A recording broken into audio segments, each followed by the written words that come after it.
Okay, so we have Dr. Suman G here today. He is a postdoc at University of Cologne. He did his PhD from from RRI in 2016, and then he worked with Monaco's group for some time, and now he is working in the group of blocking group in University of Cologne. Over to you. He has already said that he would prefer questions during the talk already. So if you have any questions, just ask.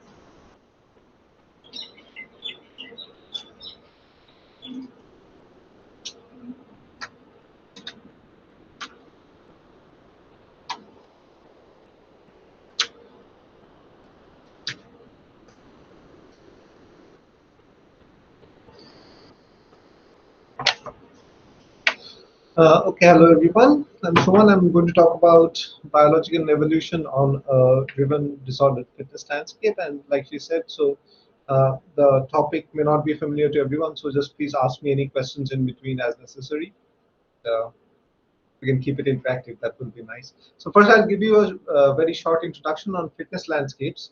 Um, the concept was introduced some 90 years ago by Sewell Wright in a paper that was called yeah, roles of mutation, inbreeding, crossbreeding. It pretty much includes everything in that was known in evolution at the time. And the idea was that he was trying to come up with a certain um, sort of unifying picture of evolution.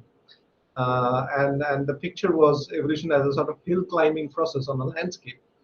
And the landscape is defined on a domain of genotypes. Today, what we would call genes in DNA or something. Back then, it was not known what genes exactly are. But what was known from Mendelian genetics was that there are these discrete factors that come in a finite number of varieties, combinations of which can affect the fitness and the survival. And these lines are sort of lines of constant fitness, and the pluses and minuses are like the peaks and valleys of the landscape.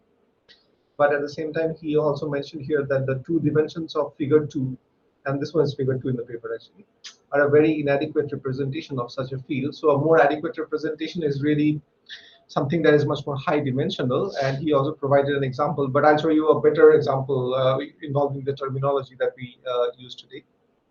And that's on the next page. So here I'm trying to formally introduce what a fitness landscape is. It's a map from a space of genotypes to a fitness. A fitness can be any real number. And we usually represent genotype as binary strings of some length L.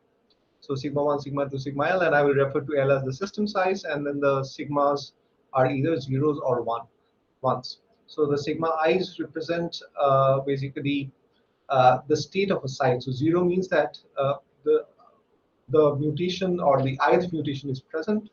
0 means it's absent, and 1 means it's present. And here there's a simple like a toy example, of course, not a real landscape, composed of just 3 mutations. It's a small landscape. And the blue values are basically the values, the fitness values. And the idea behind fitness, of course, is that um, evolution tends to maximize the fitness of a system over time through competition between various strains of different genotypes. And so given any fitness, this is a general sort of property that any fitness can be expanded in this way. So you have a zeroth order term, which is the fitness of the wild type. The wild type is the type, for example, here, which has all zeros. That is, which has no mutation present. So that is taken as some sort of a reference strain, and all mutations are defined with respect to differences from that particular genotype. So you have a zeroth order, and then there's a linear combination of the effects of the mutations that are present in any particular strain. Then you have quadratic, cubic, quartic, etc. All orders up to order L.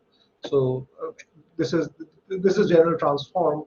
There is a general transform by which you can get back these coefficients A given the fitness landscape.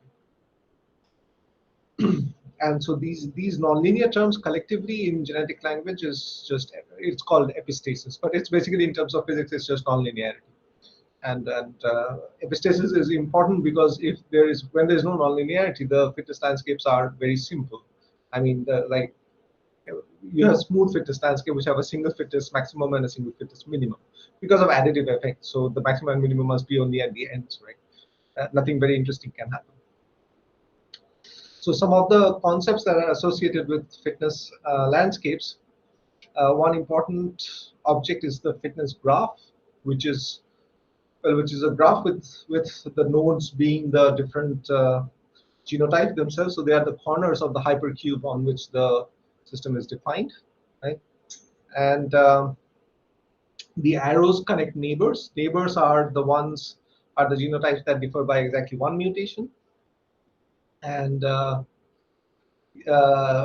basically, that's what defines a fitness graph. Now, the importance of the fitness graph, that even without going into any detailed dynamics, the fitness graph already contains a lot of information about what kind of dynamical possibilities there are. So for example, it already tells you complete information about various measures of ruggedness. So what is ruggedness? Ruggedness tells you, for example, when there is no epistasis, you have a smooth landscape. But when you have epistasis, you can have ruggedness, and which can be quantified in various ways. Not a very well-defined notion. People use different measures for ruggedness. But ruggedness ultimately indicates a departure from a smooth landscape or an additive landscape, right? So one measure is the total number of local fitness maxima. So, for example, now the fitness graph, the importance of the fitness graph is that it contains complete information about the total number of local optima, because local optima here are simply the number of nodes where all arrows are going in, right? For example, 111 and 001, these are the two local optima in this landscape. Another important quantity is sign epistasis. So what is sign epistasis is basically it's said to occur when a particular mutation is beneficial in one particular background, but it is deleterious in another. So if I look at these two genotypes, 101 and 111, so it's the second site here that mutates from 0 to 1, and the fitness increases from 5 to 8, right? So it's beneficial in this background. Here you see, again, the second site goes from 0 to 1, but in this case, the fitness actually decreases. So we would say that with that this second site shows basically sign epistasis. So that's another sign epistasis is another indicator of things not flowing in parallel, which means the system is not smooth. And there are interesting connections with the total number of local optima as well. For example, you have the notion of reciprocal sign epistasis, where you have this pair of arrows, they point in the opposite direction. Similarly, this connected pair here that join these two, they also point in opposite directions. So that's an example. So this top surface, basically, the arrows here form an example of reciprocal sign epistasis. And reciprocal sign epistasis is known to be a necessary condition, but not a sufficient condition for the existence of multiple local maxima in any landscape.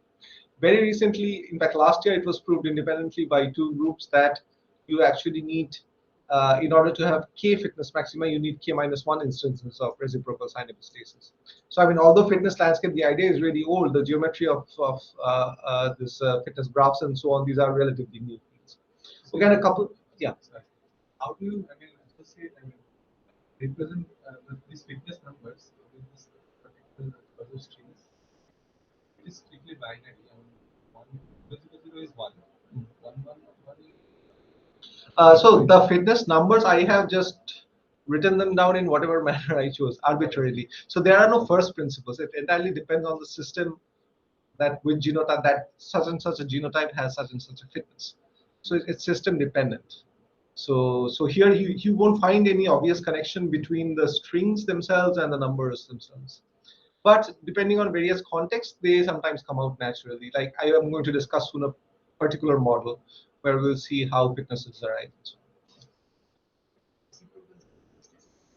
Yeah, so sign epistasis is when just two parallel arrows point in opposite direction, right? Reciprocal is when two adjacent arrows also, like this one and this one, they also point in opposite direction. So they diverge from a point. No, they actually, yeah, I mean, you have two arrows diverge from a point, but they also like converge at these 2 points, right? So basically, you just have a structure like you have on the top. Maybe is there a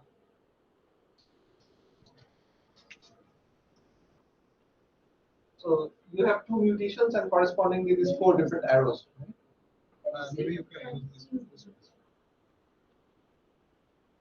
So you have these. It has to have this linear structure. This.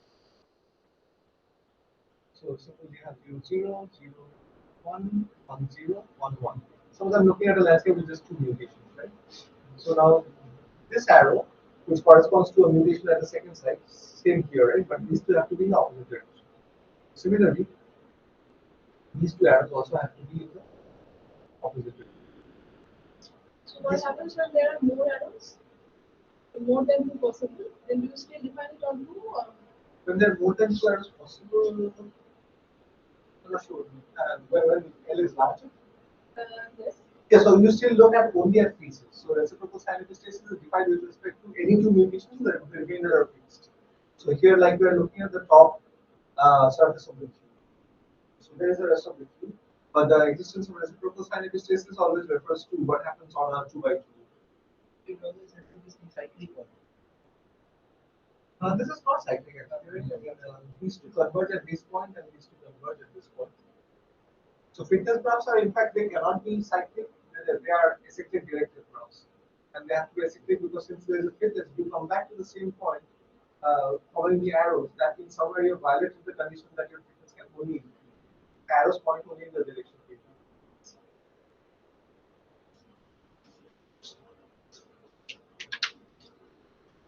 Okay, and the two other things with dynamics that I wanted to mention are accessibility and adaptive walks. So an adaptive walk is simply a walk along the fitness graph following directed edges, and we say that a point is accessible from another point if there simply exists such a path. So for example, a path exists from 111 from, let's say, 000 to 111. Multiple paths exist actually from here to here to here, for example, or here to here to here. But there may not be. I mean, it depends on the system, like whether 2 points are connected or not. Let's see. For example, if we try to find an exact, there is, for example, no path from 001 to 111. Right? There cannot be. In fact, two fitness maxima cannot have paths between them because you cannot move away from a fitness maximum because it's better to go against an arrow.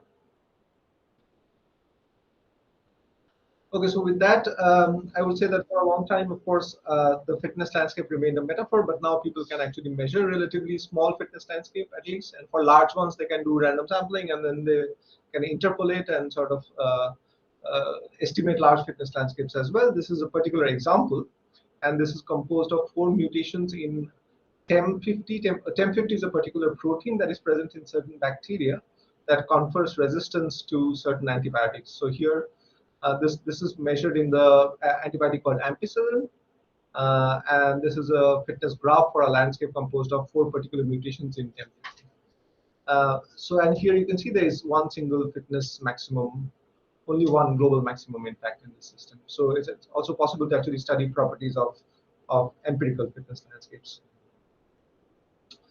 And on the theoretical side, there are various kind of random fitness landscape models that people have been studying for a while and have been applying to data as well.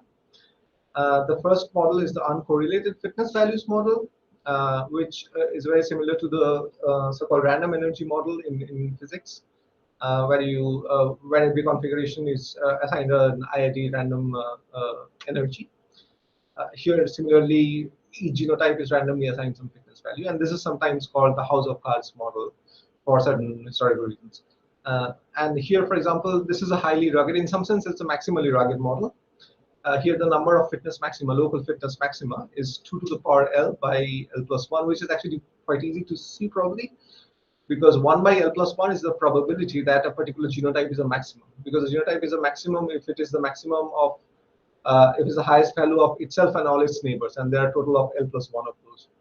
So that is the probability that any randomly chosen site is a maximum. And then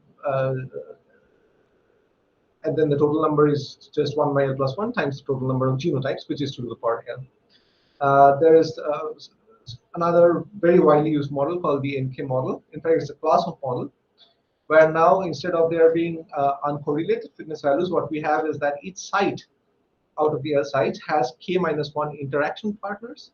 So now the fitness is the sum over all the individual sites contributions, but now that contribution actually depends on not all of the rest of the system, but a particular group of randomly chosen k sites. It doesn't have to be randomly chosen. There are various kinds of schemes. So which means now the contribution of each site actually depends on whatever interaction partners have been chosen and predefined. So that's quenched. I mean, that does not change over time. And this model can interpolate between the two limits. Firstly, when k is equal to L, then the contribution of one actually depends on all the others, and in this case again you regain your house of cards landscape. and k equal to 1 is just additive because you have no interaction partner. Each sort of node contributes on its own.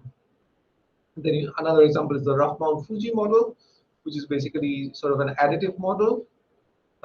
Every site contributes independently, but in order to introduce epistasis, you just add an IID noise. This is again a quenched noise.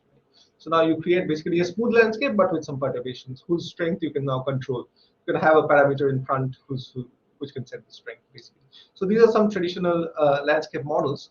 Now our interest was basically in looking at how landscapes may change with the environment and find a sort of systematic way of doing that, of changing the landscape with the environment. Now, there are some schemes that actually do this. For example, one way of doing it is by switching these interaction partners in the NK model, or maybe redrawing the values of the house of cards model, but with some correlation with the previous values, etc. But they are not always like motivated in a principled way. Basically, we wanted to look at something that has a natural motivation that comes out of some sort of realistic system. And for evolution, the natural system to look at is microbes, like typically bacteria, viruses, or various kind of yeasts and fungi with which people can do real evolution experiments in the lab. So what we went for basically was the fitness of bacteria as a function of antibiotics. In particular, here our environmental parameter is given by an antibiotic concentration. So the antibiotic concentration acts like an external field. So the setup is this: that on the y-axis, what I've plotted here, these are theoretical curves, of course. But what I've plotted here is the fitness of a bacterial organism, and the fitness in this case is given by the growth rate of the bacterial culture. That is, the start of bacterial culture, let's say, and then let it grow overnight, and it has a certain growth rate, which is basically exponential, and then you sort of extract the rate. Now that rate depends on the concentration of antibiotic. As the concentration increases, the rate goes down. Right? So what I'm showing you here is a single site example, right? I just have a wild type, which is the black curve, and a mutant, which is the red curve. But the essential point is that this red curve is resistant, more resistant than the wild type, in the sense that at high concentration, it actually performs better. But it pays a cost by performing worse at lower concentration. And this is generally true, that high performance at one extreme environment sort of, you pay a cost by sort of performing worse at a lower environment. And this intersection point is crucial. Here a qualitative change happens, right? The rank order of the two is reversed. So just a little bit of notation that we use. So this quantity, basically the fitness at x equal to 0, x being the concentration. There we call that the null fitness, and we denote it by R, and M is basically the value at which the fitness drops to half its initial value. For example, for the case of the wild type, it is at 1 that this one drops to 0.5. So the value of M is basically half 1 here. And similarly for the red guy, this is at M equal to 2. And the M is this IC50 is again a biological term. It means inhibitory concentration 50, that is suppression of the growth rate by half. So from here now we want to now this is a very simple model in which sort of you can solve for the dynamics or evolution under various schemes in a very simple manner, because it's just a two-state model essentially. But we want to go to a large landscape, a large L. So how do we do that generalization? Because the model is a bit too rich, right? I mean, like the too many. Like there are 2 to the power L genotypes, which means there are the 2 to the power L of these curves. So these curves we call, in general, fitness curves. In the case of bacteria, we would call them dose response curves. Dose being the dose or concentration of the antibiotic, and response being its fitness in response to that. So there are 2 to the power L such fitness curves or those response curves. So that's too many unknowns. In fact, unless we know something about these curves and whether they're related or not for various strains, we cannot make much progress. So we want to reduce the complexity of the problem, and so we wanted to look a little bit more at the data and what happens with that. So these are actually actual data from some E. coli experiments. This is from our collaborators who were in Edinburgh previously. And what you're seeing here is similar, the growth rate versus concentration curves on the left for various combinations of these 5 mutations. So there are a total of 32 combinations, but all of them are not there. You only get the wild type for the first and some of the double mutant, so constructing more was not possible for some reason. But the important part is this, that these curves, it is the same curves that I've plotted to the right, but I have sort of rescaled them. I have rescaled this concentration by IC50, which I call M, basically, and the y-axis by the R, the null fit, the concentration, the growth rate at 0 concentration, right? And then all the curves sort of collapse into a common shape.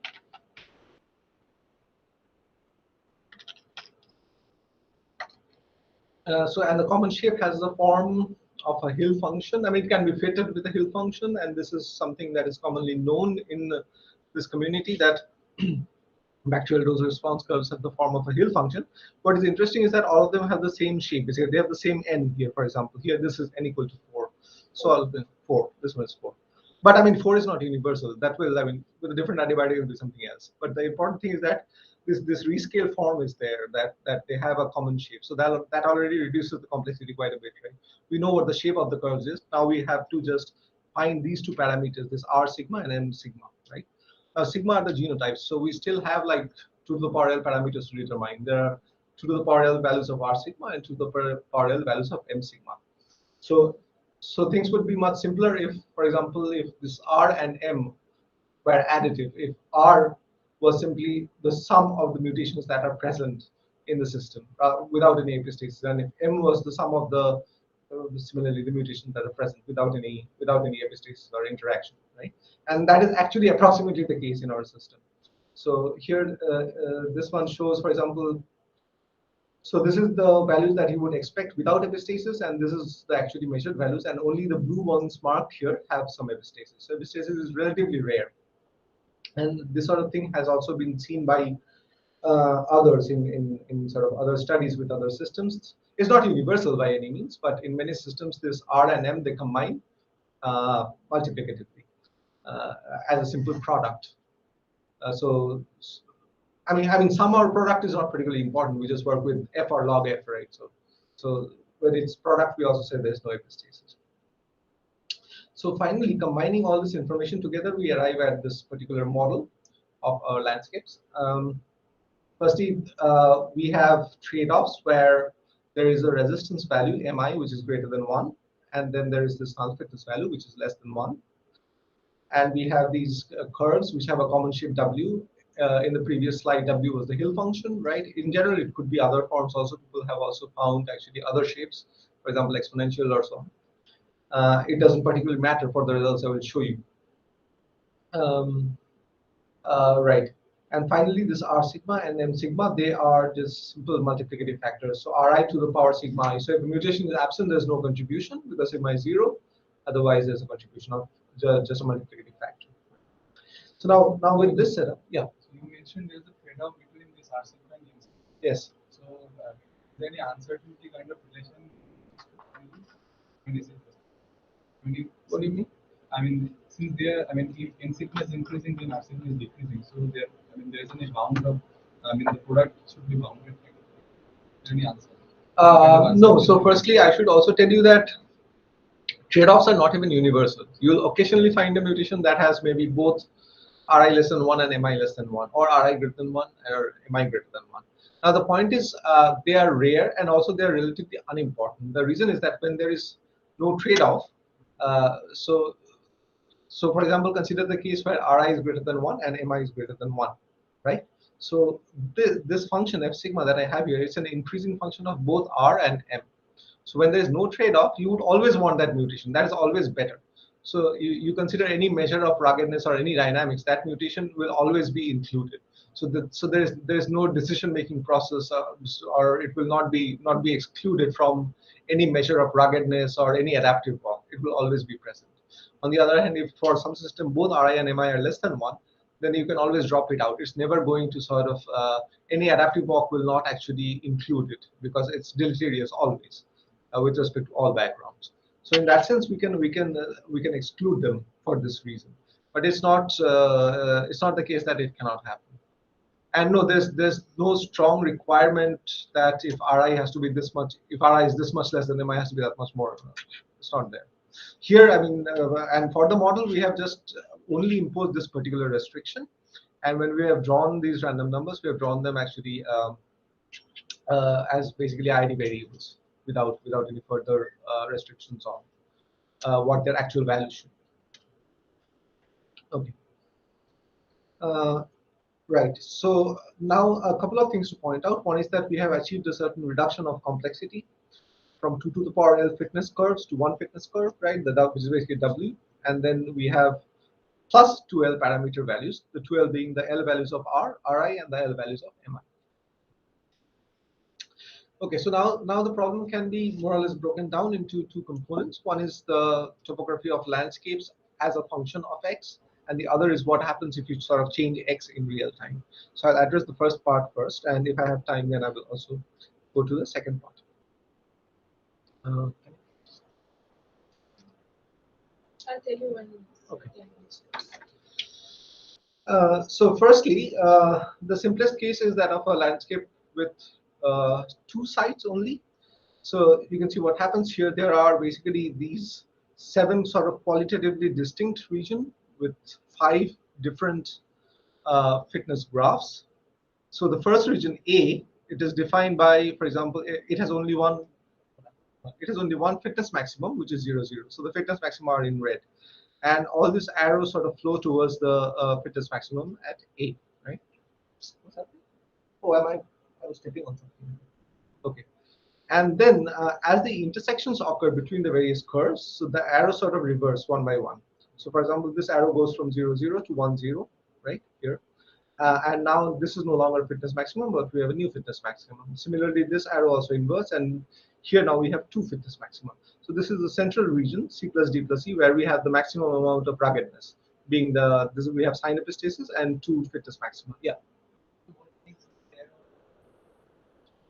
Yeah, so the first one, as you can see, the intersection with the wild type and the mutant, here mutant 1 becomes fitter than the wild type, right? So earlier the mutant 1 is this one, 1, 0. So here the arrow was in this direction, but since now the mutant has become fitter, the arrow reverses this direction and goes this way. That is the idea. So intersection, the intersection curve of the wild type dictates. The intersection curve of the wild type? Dictates the fitness. Not just the wild type, it's actually, you consider any pair of neighbors. Basically, the arrow tells you what their relative rank is, which one is higher and which one is lower, right? Whenever they intersect, their arrow between them will flip. That is the idea. And so as you keep increasing the concentration in the last zone G, you will have a fitness landscape where all the arrows are pointing towards 1, 1. So what has happened here basically is that at low concentration, we do not want any mutations. That is, 0, 0 is the highest. Because here the concentration is 0. And here if you acquire any mutations, your R will go down because of the trade-off condition, because Ri is less than 1. So you have the product of R's and the fitness goes down. So but as X increases, now M comes into play. So now the effect of M's is such that it increases and it compensates for the effect of R, so that the total fitness again goes up. And at maximum concentration, you want all of the mutations to be on, since it maximizes your resistance. That is, maximizes your fitness contribution of mutations, right? And this can be looked at a larger scale. Like instead of 2 sites, you're going to have L sites.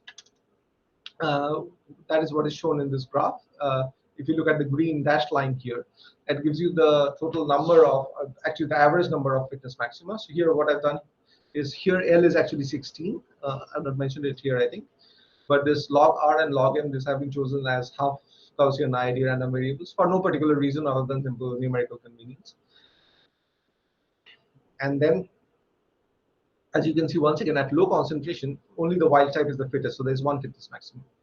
Here again, the all mutant with all of them once is the fittest, and there's a maximum somewhere in between. And you can actually show here, that I've tried to show by rescaling, is that the number of fitness maxima, the maximum point at least, is actually exponential in the system size.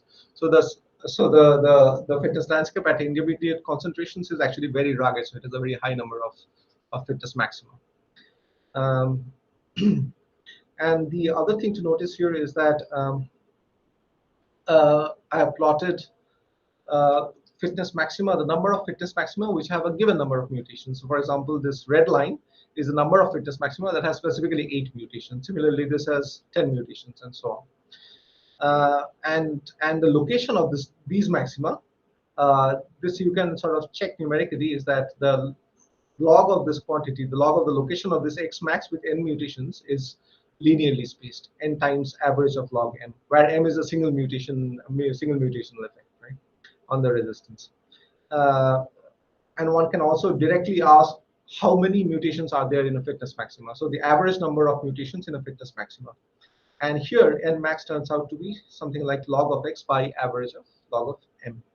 And this green dashed line, I mean, that is an approximation that is asymptotically valid, of course, it's not exact.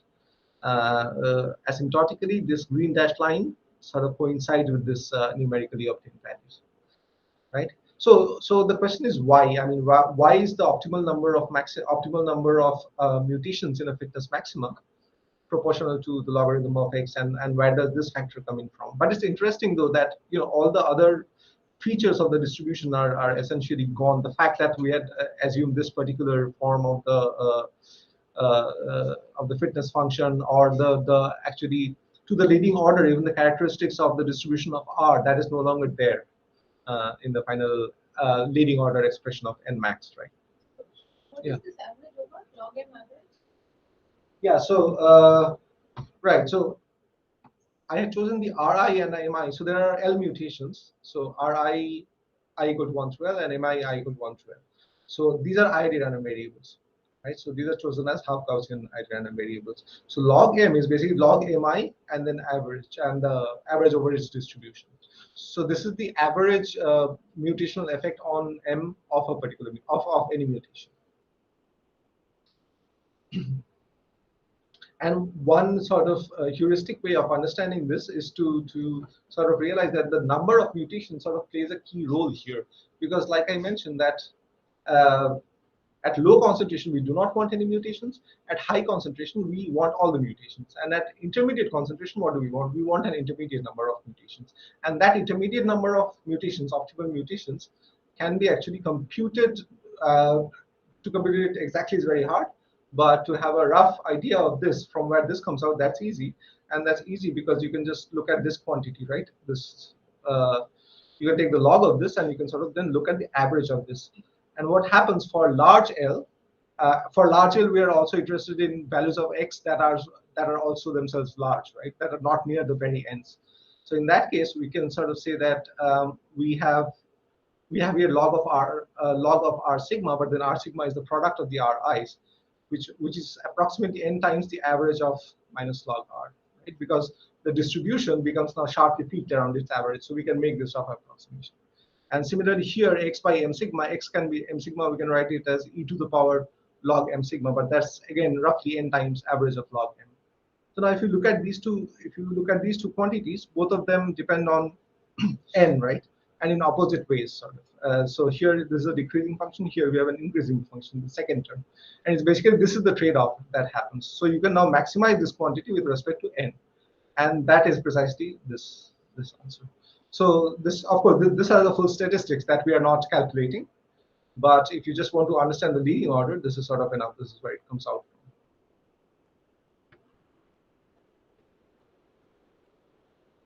Okay, so now I'm going to move on to a slightly different topic on this. So are there any? Okay. So the next thing that I wanted to, so far I talked about basically ruggedness, how many maxima there are. So now I want to talk about the accessibility of local fitness maxima, starting from the wild type or also from some other special points in the genotype, actually. And accessibility, let me remind you, is the existence of a purely fitness increasing path from A to B, right? From some genotype to some other genotype.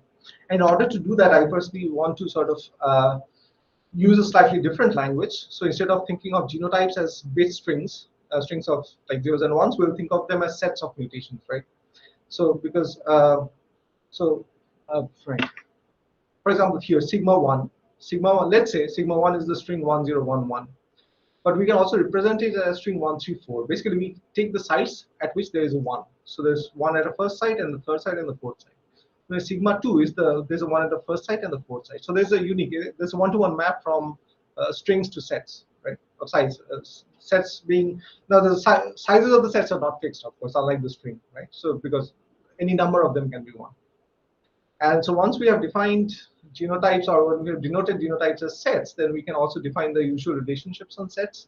such as something being a subset or a superset. In this case, actually, sigma 2 is a subset of sigma 1, right? Like 1 and 4 is a subset of 1, 3, and 4, etc. Okay, so this is important because the next result that I'm going to state is going to be in terms of that. So in our system, we have been able to prove the following thing, that there is a certain ordering condition. What do I mean? So let us consider W, A, and B to be non-overlapping sets of mutations, right? And maybe an example will help here. I'll go to the example in a minute. So now we can consider genotypes W, WA, WB, and WAB. So by W, I just mean, so W is a set of mutations, and like we said, there's a map from sets to genotypes, right? WA is just the union of the two sets, W and A. That is also a set of mutations, therefore it's also a genotype, right? And similarly, WB and similarly WAB is the union of W and A and B. So that's also a genotype. Now the ordering condition is this, that if W is the fittest of the four, then WAB must be the least fit. And if WAB is the fittest of the four, then W must be the least fit. This ordering condition is something we can show, and this essentially follows from the property of the rescaling of X and the multiplicative nature of the R's and M's. And the proof is, well, I mean, it's not complicated, but it's also something that one needs to actually sit down and do a little bit. So I'm not going into the details here. But just as an example of the application of this, we can show this for a two-locus system, right? For example, we have the wild type, which is a null set, and then let's say we're just considering a two-locus system again for simplicity. So A is 1 and B is 2, and AB is both 1 and 2, right? So then the forbidden orderings are of this sort, that since 1, 1 is a maximum, 0, 0 must be a minimum. But it is not, because as you can see that 0, 0 is fitter than 1, 0, because the arrow is pointing here, right? Similarly, 0, 0 is a maximum, but 1, 1 is not a minimum. So these are forbidden orderings. And basically, all other kinds of orderings are allowed. So if 1, 1 is a maximum, 0, 0 is a minimum, that's fine. 1, 1 is neither a maximum nor a minimum, then there's no restriction, and so on. So these are all allowed orderings. Now, these forbidden orderings are actually crucial. And let me also remind you that although I've shown you this for a two-locus system, this actually, you can take any three sets, right? Any W, which doesn't have to be the wild type or anything, it can be any set. Again, A can be any set, B can be any set, it applies for the entire sets.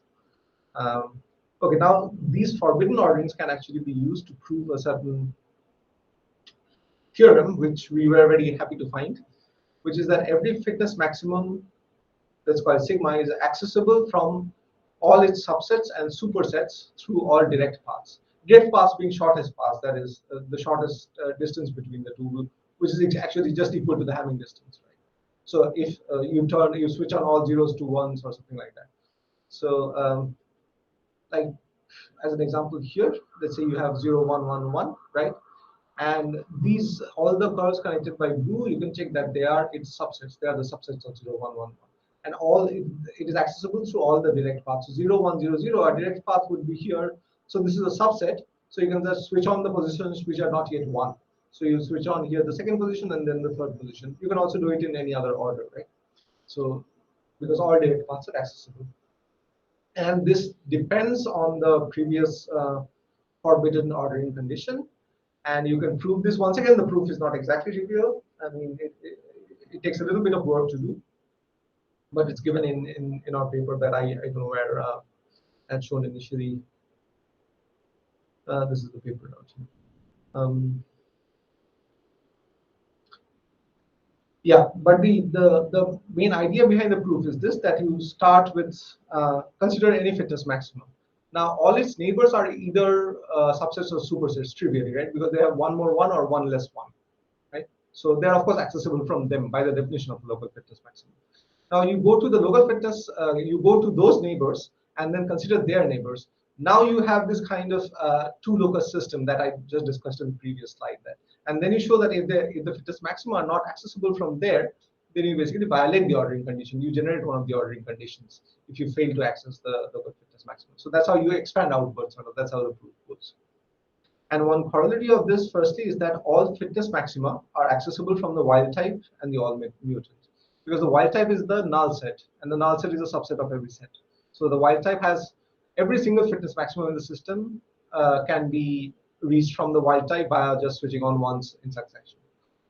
And similarly, all fitness maxima can be reached from the all mutant by switching off the ones in succession.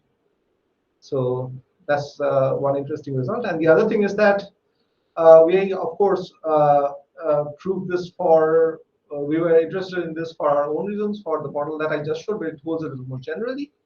Firstly, you don't necessarily need to have strictly no epistasis. So earlier I said that there's no epistasis means that the R composed of the I and J mutations, the R value of something that has both the I and J mutations, that must be equal to Ri, Rj. There's no epistasis, right? There's no interaction, but actually less than equal to is enough. So even then, you still have the same ordering conditions.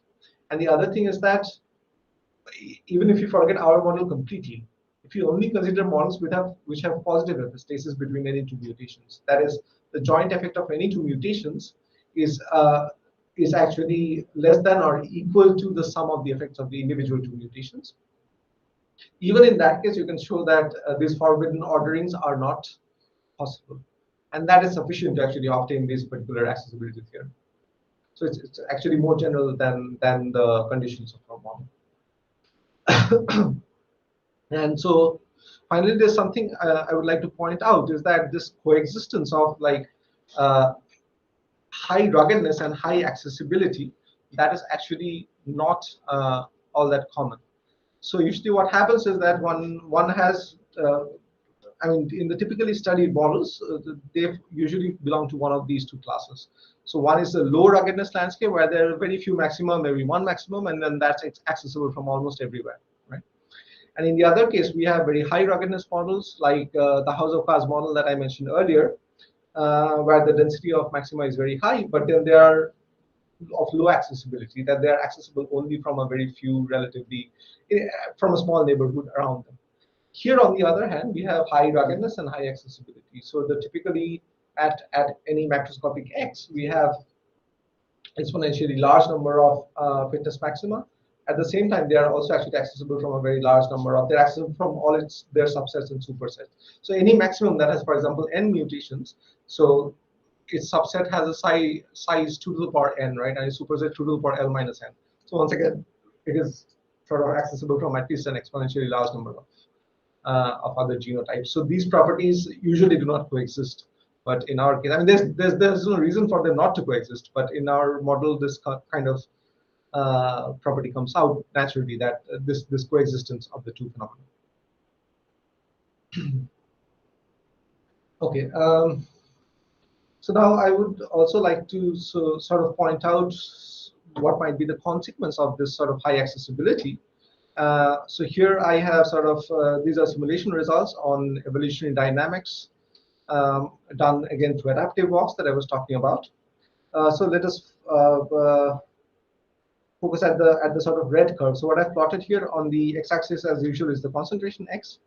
And this is the mean reachability of the red curve is the fittest genotype. By reachability, I mean what is the probability that the fittest genotype in the landscape is reached. So I start from the wild type, and then I fix my x, of course, so the landscape is fixed, and then I ask what is the probability that the fittest genotype in the landscape is actually reached. So that reachability is actually, so firstly, as you can see, it has a roughly U shape, right? So it goes down in between and goes up sort of at the ends. Why? The reason for that is that, of course, at the ends, we have only one maximum. So, of course, the fittest type is just one genotype, just one maximum, which will always be reachable. But in between, of course, we have a large number of maxima, so that the probability that the maximum fitness genotype is reached goes down, because now there are multiple maxima that are competing for the initial condition. So that is the reason. However, we want to also compare it with other standard models. This is an NK model, and this is a house of cards model, which both have the same number of maxima as at this lowest point, actually. But nonetheless, this red curve is significantly above these two values. And the reason we believe that is partly is the fact that there is high accessibility of basically all fitness maxima, including the fittest maxima in our case.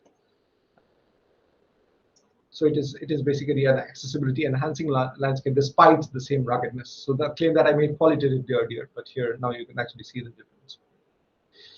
Okay, so that sort of concludes my first part on the evolution at fixed x as a function of x. Yeah. Taken to reach a fixed state. Yeah. Is that important? Yes, that is important.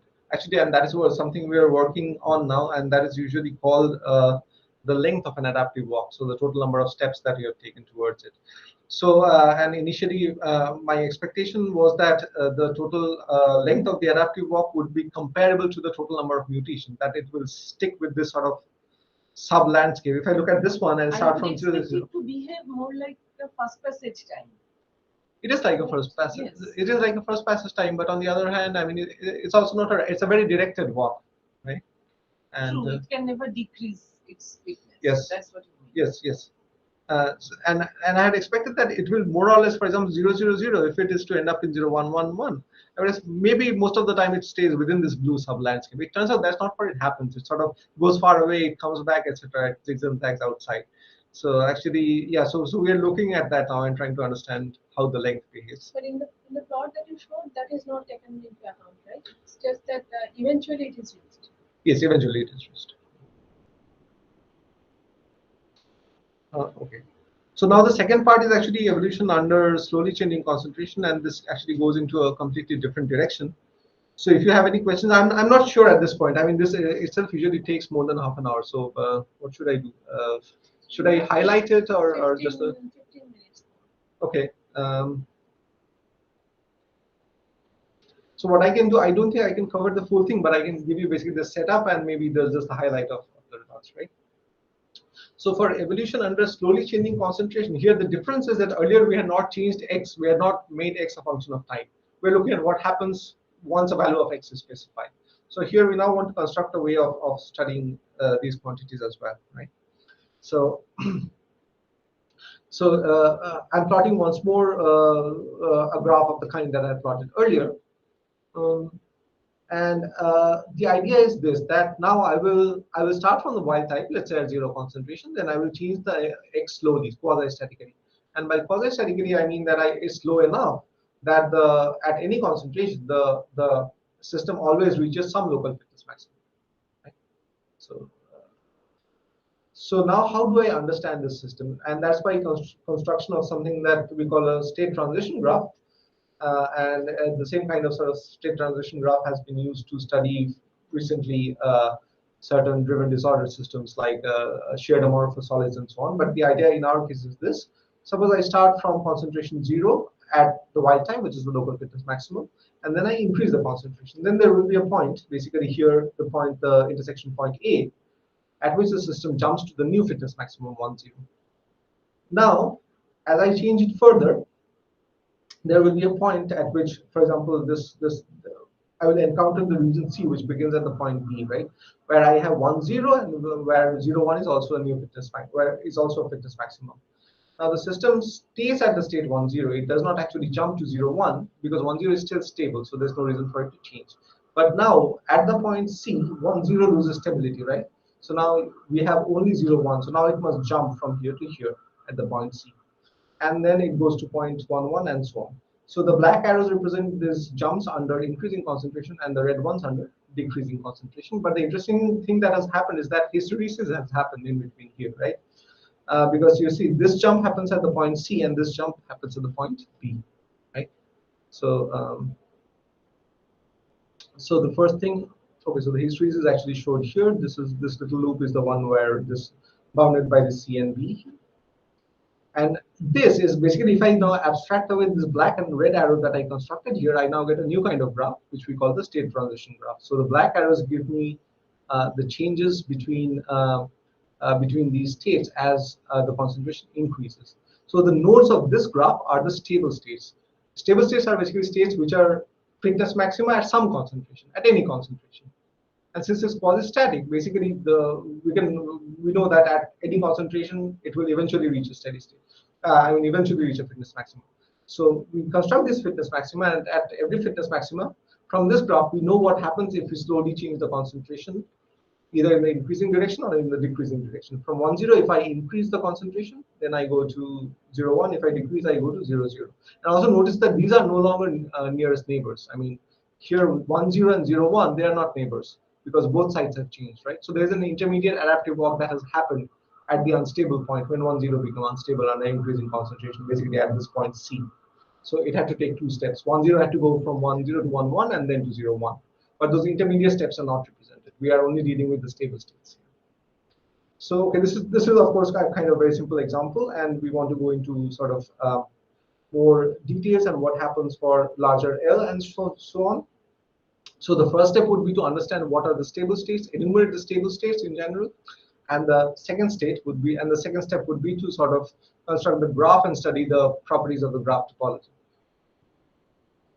Okay, so the enumeration of the stable states, here I will introduce a little bit of notation here. Sorry. Yeah, so this notation will help us sort of understand better what's happening. Firstly, I will introduce two new quantities, xi and xi bar. So xi is the intersection of the wild type curve with single mutant, and xi bar is the xi divided by mi. Okay, I'll explain in a minute why this matters. And the other thing is I plus sigma is the set of mutations in the genotype where a mutation is present, set of sites in the genotype where a mutation is present, and I minus is the set of sites where the mutation is absent. So now, when is a genotype stable? Basically, it's a genotype stable if there is a window like this where intersection of this sort with its immediate subsets happens all to the left of the intersection of this type with its supersets. So, which means the maximum of this sort of m sigma xj bar should be less than minimum of m sigma xi, because this intersection, as you see, this xi is also the point, barring this prefactor m sigma, it is precisely the point where the wild type and the and a single mutant would have intersected. Now, if you have even a higher mutant, that and one more mutation, they would actually intersect at m sigma times xi, which comes from the simple multiplicative nature of the r's and m's. And similarly for the xi bar. So now the condition for the stability of the state is that the maximum of this guy should be the less than the minimum of this guy. So and now we can basically. So we have L values of xi and we have L values of xi bar. So we have again done a change of variables. We have gone from the r's and m's to the xi and xi bars, and these can be arranged sort of in a increasing or decreasing sequence. And we can in fact dispense with the x's altogether. We can just write a symbolic ordering sequence. And this sequence, because of this condition, now already contains complete information about which states will be stable and which states will not be stable. And in fact, you can show here that asymptotically, again, the total number of stable states is exponential in L. But I think the interesting property that we noticed here is that this has certain similarities with a model of hysteresis called the Pryzak model. And the Pryzak model is it is a really old model, I think, from 1928 or so. And the Pryzak model actually is a model. It's an Ising-like model, but for hysteresis. So it's composed of a large number of, or pretty much any number of elements called hysterons. And a hysteron is a sort of quasi-magnetic element. And it behaves this way, that there is a magnetic field. For a Pryzak hysteron, the x-axis is given by a magnetic field. As you turn on the magnetic field, sort of the hysteron switches from state 0 to state 1. And as you turn down the magnetic field, the system switches from state 1 to state 0. Right? But this happens at two different values, xi and xi bar. So it's by definition sort of by hand hysteresis is built in. And now you have L such independent components, and that is the Pryzak model. And people have done various variations of this model and so on. Now, the stability condition of the Pryzak model and our particular model has a particular interesting relation. Firstly, for our model, which we call the TIL model, which means basically the trade-off induced landscape model, which is the term we use for our model. So so we can define a Pryzak analog. Let us say that okay, there are L hysterons with the threshold xi and xi bar, which are these intersection points. Let us just define a Pryzak analog that way. Then you can show that there is a stable state equivalence, meaning that the condition under which a particular state in the Pryzak model is stable is exactly the same as the condition under which a particular genotype in our model is stable. Because you see, the maximum of xj bar being less than the minimum of xi in a Pryzak model is precisely the condition that there is a certain window over which, basically a window of magnetic field over which all the zeros are also happy where they are and all the ones are also happy where they are, right? So these two conditions are exactly equivalent. In our case also, it was the same condition. The difference is that there was an m sigma, so the actual thresholds are higher or lower by an overall factor of m sigma, but that cancels out in the stability condition. So now the identity of the stable states are actually exactly mapped onto the Price model. So now, which means that whatever you know about the maxima of the Price model, you also know about this model, right? And that includes, in fact, the whole. I'm sorry. Yeah, in fact, this whole idea of using symbolic ordering sequences for counting and so on comes from when we notice the mapping to the Price model. However, where the difference lies is that although the identity of the stable states are the same, the dynamics is different. So the graph is rewired. So the transition graph connecting. So firstly, secondary mutations are present in the TIL model. What does secondary mutation mean? That, for example, here you, like I mentioned before, here you go from 00 to 10, which is a neighbor, but here you go from 10 to 01, but there's actually an intermediate step that I've not shown. So from 10 you go to 11, and then you go to 01. So there's an avalanche in some sense, although there's a small avalanche obviously, but there's an avalanche. I mean, it's not one at a time. Unlike the Price model, where because the system is not interacting, one of them changes, it has no impact on the others, right? That is not true in our case. In our case, there are avalanches because the adaptive blocks have a certain length. Also, you can show that the first secondary mutation is complementary to the initial mutation. So you can have multiple secondary mutations, right? So the first mutation is like from 0 to 1, then the first secondary mutation is from 1 to 0, and so on. These are properties that you can prove again from the accessibility theorem and the ordering condition basically that I showed earlier. So there are a number of these properties that you can show, and I don't want to go into too many details. So what I want to show you in the interest of time is basically a graph with with 5 mutations, and this is for our model, and this is for a Price model. Now that we go through it a little bit, again, the black arrows represent transitions under increasing concentration, and the red ones under decreasing concentration. And so there are these two kinds of arrows, but you will also notice that there are two kinds of state. One is the state 2, 5, 17, 21. These are yellow in the sense that these cannot be accessed from any of the other states. So if you start from here, you will exit and you will not be able to come back. So these sort of states are present in the Price model as well. The difference, however, between the TIL and the Price model is that you can see here some dashed arrows, right? So there are multiple outgoing arrows from this state, for example. But here there cannot be multiple outgoing arrows because once you here is completely deterministic.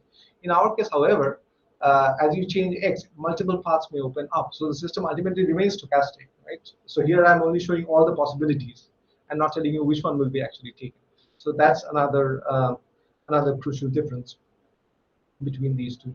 And because of these extra paths, typically the total size of the number of stable states in TIL model is also greater than that of its Price analog.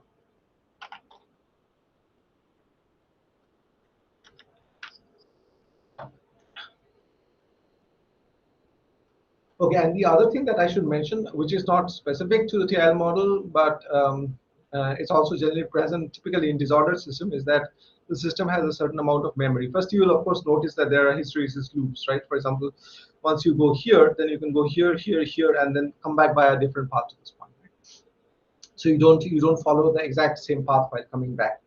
And the memory in the sense that, and there's memory in the sense that, for example, if you're at a particular state, then you can say something about the history of the system. For example, if you're at state 19, then you can say that at some point you must have gone above the upper stability threshold of 15. There's no other way of getting at 19. So in this way, by studying the graph, you can actually have a map from the current state to the historical, like to the possibilities of the past of the system, which is of course generic for disordered systems and not specific to our system, but it has that feature. So once you realize this, it can help with evolutionary inference of where the system has come from, what its initial state was, what its past states were, and so on. Okay, so finally, I just wanted to show you some results about the hysteresis and reversibility. So here I've shown things like the mean resistance and the mean number of mutations under increasing and decreasing concentration. So the increasing concentration is the black curve and the decreasing one is the red curve. And you see they're kind of very thin hysteresis loops, but they're there. Of course, for these parameters, at least the loops are very thin.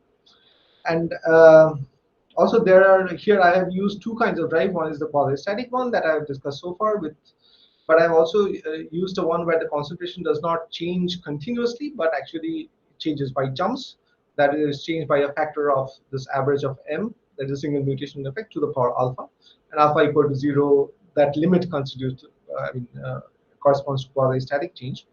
And as you increase the jumps, surprisingly, the hysteresis loops become even thinner, right?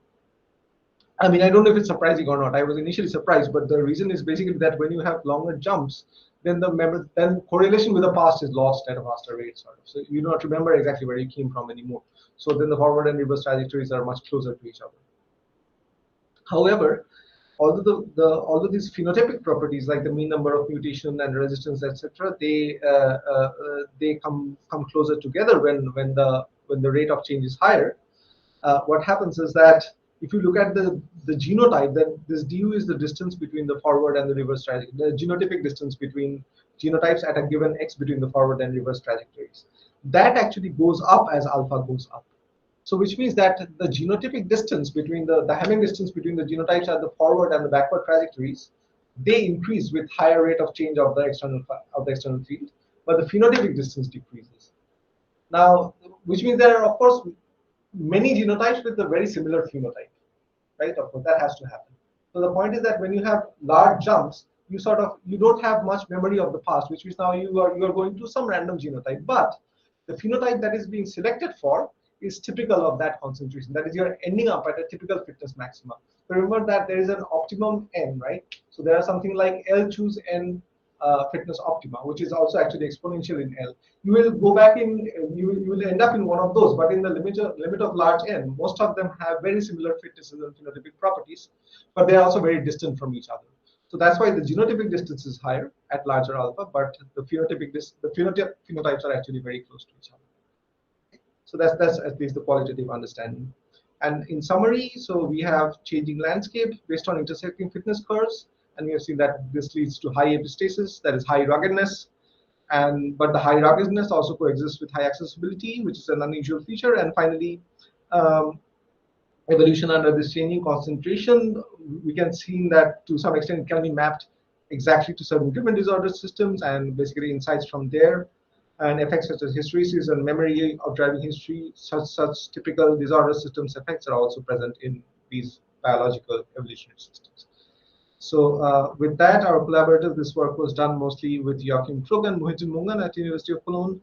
And these were some of our experimental collaborators at Edinburgh, and I'm funded by the German Research Foundation under a particular project, Predictability in Evolution.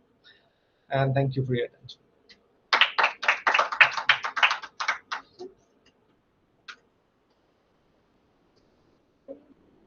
Go back to the slide where you were talking about this ordering condition.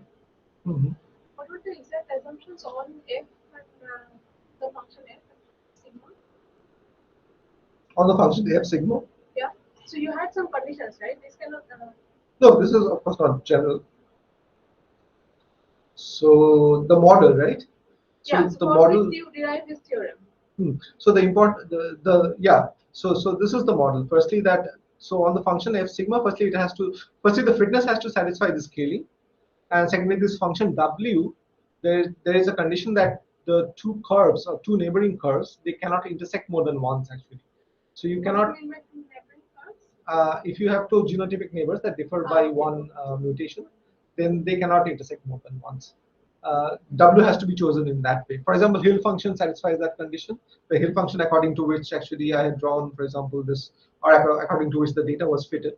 But this one turns out not to be a strong condition. It's satisfied by exponential Gaussian, basically straight exponential, most ordinary curves. And but the important, R and M are also productive. yeah, that is the product measure is really important. And So then you showed that there are some relaxations also, right? Yeah, there are some relaxations. So here R sigma is basically product of all the RIs that are of the mutations that are present, right? But it's also enough if it is lesser than equal to. So the equality is not strictly necessary. That's one thing. And the other thing is that even if I forget this detailed model and I consider any landscape where F's are the fitnesses, and I have the condition that the joint fitness of say any two mutations, or the joint fitness change caused by any two mutations is less than or equal to the sum of the mutational effects of the two mutations, then for that also maybe from this expression it is not fully But clear. even if you have three site interactions, Yeah. So this has to be satisfied for every other background. That is, there are a number of mutations in the background whose states are fixed zeros and ones, and then any pair has to satisfy this equality. all pairs. All pairs have to satisfy this equality in all backgrounds. So that is like a universal positive efficiency. Only positive interaction, pairwise interactions. So that's also enough. I mean, you don't have to check the hierarchy. I have one question. How many fitness maximum there is? Sorry? How many fitness maximum? How many fitness maxima? Here I have pointed out two, but this is sort of just an example to illustrate. There will be more than In general, there may be more than two, but every fitness maximum will satisfy this.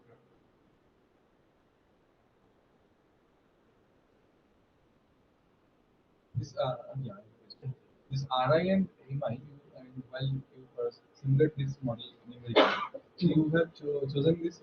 You have drawn from a distribution like IID, right? So Yeah. Gaussian distribution. For the numerics in which part is This RI here? Yeah. So log R and log M were chosen from half Gaussian. So I need log R to be R is less than 1, so I need log R to be negative and M is greater than 1. So log M needs to be Yeah, positive. the parameter of this would identical. So, for instance, the variance and mean. Mean No, they are not the identical. choices of this variances, for instance. For Yeah, this no. distributions. Yeah, no, they are not identical.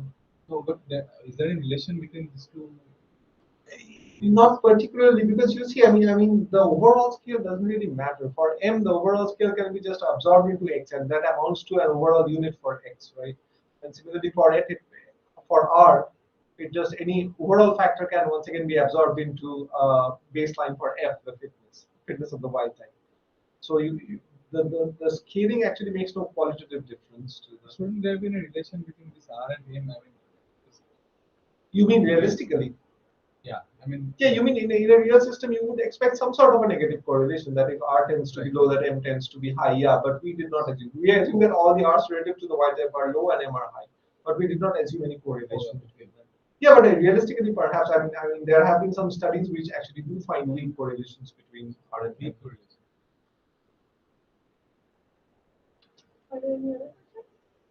If not, then let's thank the speaker once again. Thank you. And, okay, I have to do something, right? If you just can do it. Sure.